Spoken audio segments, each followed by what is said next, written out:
Første gang jeg ligesom stiftede bekendtskab med ordet opioider eller morfinpræparater, der havde jeg ikke rigtig nogen, hvad kan man sige, erfaring med det, så jeg fik jo sådan nogle associationer som sådan noget til folk, der var afhængige narkomaner. Så der var jeg selvfølgelig sådan lidt afskrækket i forhold til det. Nu har jeg jo så selv prøvet at tage præparaterne i årrække, og har snakket med masser af mennesker, andre mennesker med kronisk smerte, som også lever med det.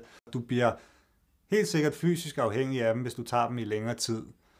Nogle mennesker udvikler også en psykisk afhængighed, men altså, du bliver ikke heldigvis ikke narkoman af det. Og det er også vigtigt, synes jeg, at ligesom få svisken på disken og kunne snakke om de her ting og få de her præparater aftabuiseret.